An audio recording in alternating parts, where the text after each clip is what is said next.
Shalom Bapak Ibu Saudara-saudara yang terkasih dalam Yesus Kristus. Kembali lagi kita akan bersama-sama belajar dari firman Tuhan. Untuk itu, sebelum membaca dan mendengarkan pesan firman Tuhan, mari kita memohon kekuatan di dalam doa. Kita berdoa. Ya Bapa kami di surga, kami bersyukur kepadamu untuk setiap kebaikan dan cinta kasih-Mu. Terima kasih untuk hari baru yang Engkau karuniakan bagi kami semua.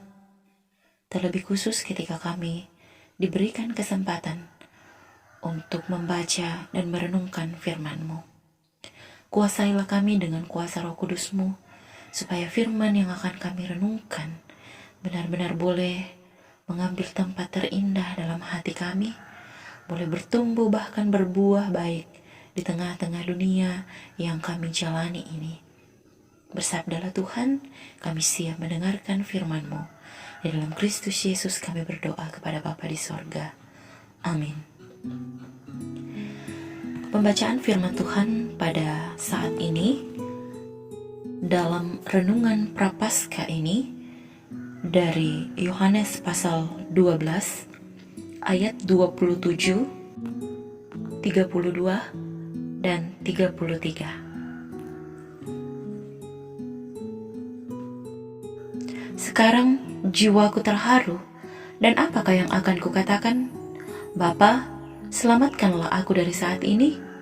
Tidak, sebab untuk itulah aku datang ke dalam saat ini. Dan apabila aku ditinggikan dari bumi, aku akan menarik semua orang datang kepadaku. Ini dikatakannya untuk menyatakan bagaimana caranya ia akan mati. Saudara-saudara yang terkasih dalam Yesus Kristus,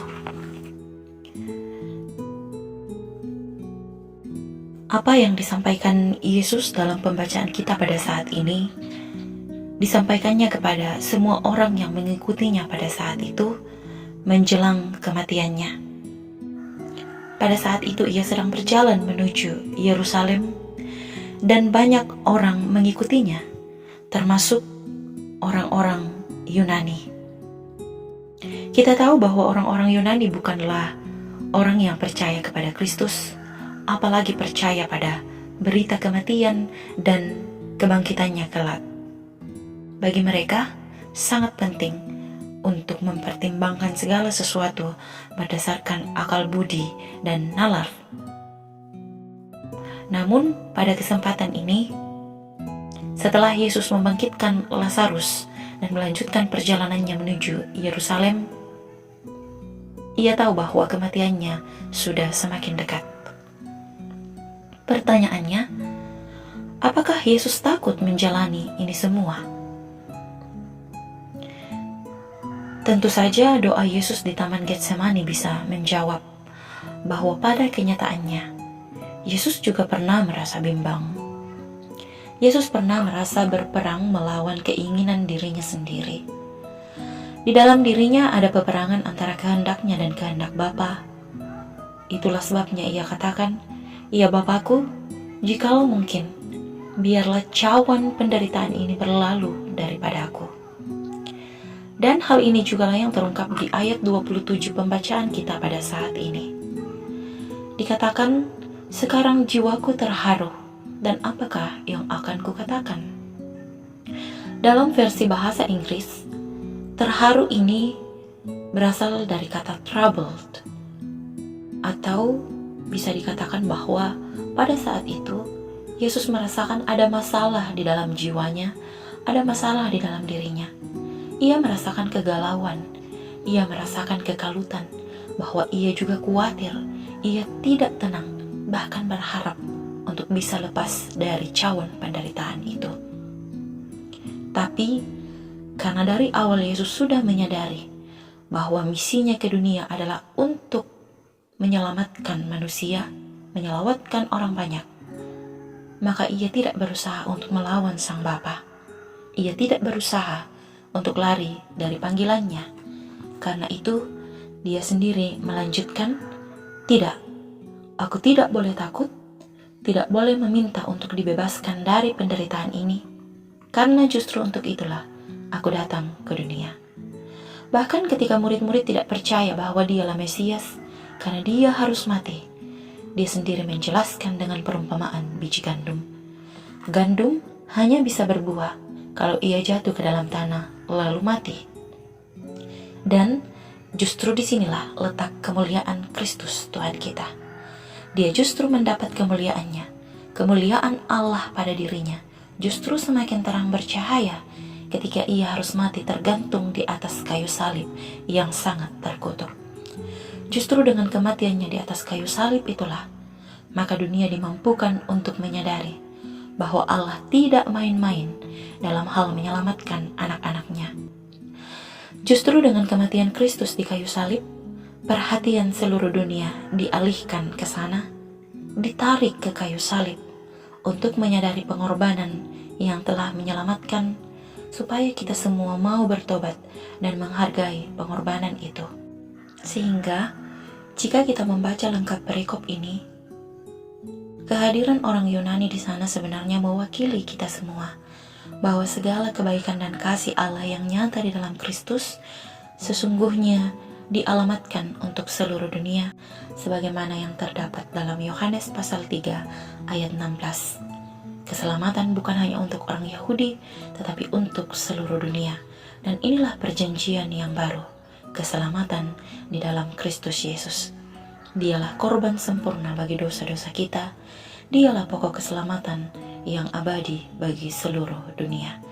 Karena itu, menjadi pertanyaan besar bagi kita semua di Minggu Prapaskah ini. Jika kematian Kristus telah menarik perhatian kita ke kayu salib di Bukit Kalvari, jika kematiannya yang tragis telah membuka mata hati kita betapa besar cinta Allah bagi dunia ini, sehingga ia rela mengorbankan anaknya sendiri demi keselamatan kita, maka bagaimanakah seharusnya kita merespon? Ingat, kematian di atas kayu salib ditujukan bagi seluruh dunia. Karena itu, hendaklah mata kita tertuju ke sana, tertuju kepada Kristus yang telah dikorbankan.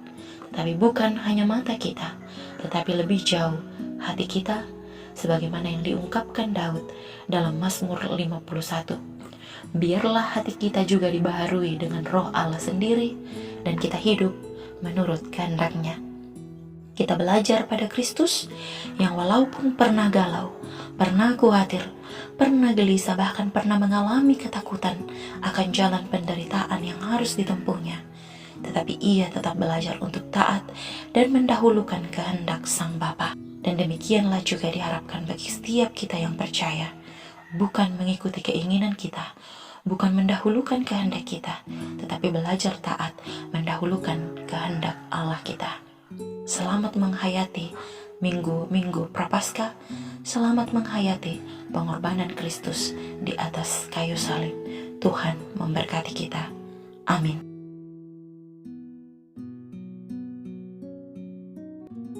Mari kita berdoa.